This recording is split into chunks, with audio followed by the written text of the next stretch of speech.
দেওয়ান মাহমুদ রাজা চৌধুরীকে সংক্ষিপ্ত বক্তব্য উপস্থাপনের জন্য আমন্ত্রণ জানাচ্ছি।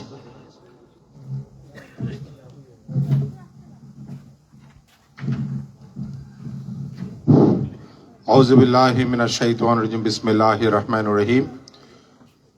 আজকের অনুষ্ঠানের সম্মানিত সভাপতি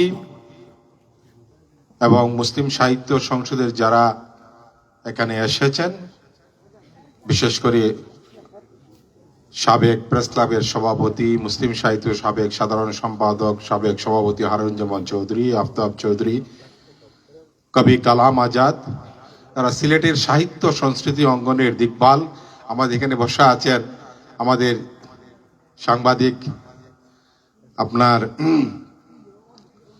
এখানে অনেক সাংবাদিকরা আছেন।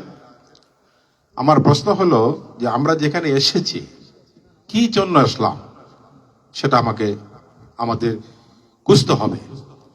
আমরা ৮ নম্বর এই শিখরের সন্ধান এই অভিযাত্রায় আমাদের আদর্শ চিন্তা চেতনা যেন জাগ্রত হয়।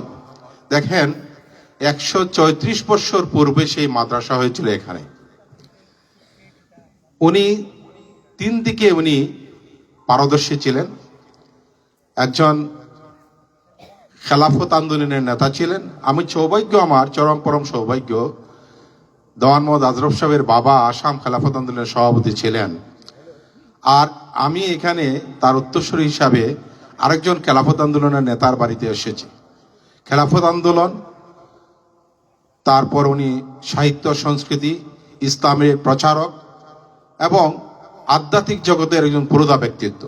আমরা এত ১৫০ বছর পরও তাকে খোঁজ করি কেন আসি? আমাদের সেই সত্যান্বেষী মন যেখানে মানুষের মানবতার কল্যাণের জন্য কাজ করে গেছেন, যার জন্য আমরা সেই শিকড়কে খোঁজ করে আসছি। আমাদের প্রত্যেকের উচিত, এখানে যারা শিশুরা যারা আছেন তারা এখন পিতামাতার কাছে আশ্রিত, একসময় পিতারাও কিন্তু সন্তানের কাছে আশ্রিত হবেন। এত আমাদের নৈতিক দায়িত্ব আমাদের সন্তানদেরকে এমনভাবে গড়ে তোলা, সন্তান যেন তার পিতামাতাকে সুষ্ঠু এবং সুন্দর সুচালাভাবে জীবন পরিচালনা করার জন্য সহযোগিতা করে।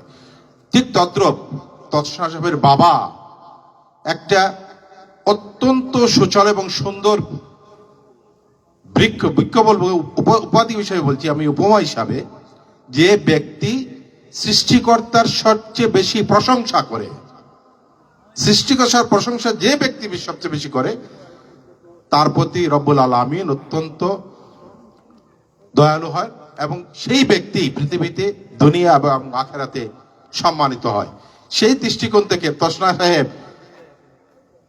সম্মানিত হয়েছেন, দুনিয়াও সম্মানিত হয়েছেন, আখিরাতে। এইভাবে যারা দুনিয়াতে সৃষ্টিকর্তা যারা প্রশংসা করবে, আমরা মুসলিম সাহিত্য সংসদ খুঁজে আমরা সেই শিখরের সন্ধানে যাত্রা চলমান থাকবে এবং আমাদের সেই ইতিহাস ঐতিহ্য জানার জন্য আমরা অতীত ভবিষ্যতে আমরা যেন সেভাবে খোঁজ করতে পারি। এত কারণে আমাদের উচিত আমরা সবাই যেন শিখরের চিন্তা চেতনার আলোকে, সত্যনিষ্ঠ চিন্তার আলোকে আমরা যেখানেই যাই না কেন সত্যের বীজ বপন করি, কালের আবর্তে সেই বটবৃক্ষের মতো ছায়া দিবে। আমরা সেই আশাবাদ ব্যক্ত করে এখানে যারা এসেছেন, আবারও বলছি, আমরা প্রত্যেকে যেন সত্যের বীজ বপন করি, কালের আবর্তে বটবৃক্ষের মতো ছায়া দিবে এবং সৃষ্টিকর্তার প্রশংসা করি, আমাদেরকে পরবর্তী প্রজন্ম বেশি প্রশংসা করবে, সেই আশাবাদ ব্যক্ত করে সকলে সুস্বাস্থ্য এবং দীর্ঘায়ু কামনা করে আমি আমার বক্তব্য। আসসালামু আলাইকুম রহমতুল্লাহি ওয়া বারাকাতুহু।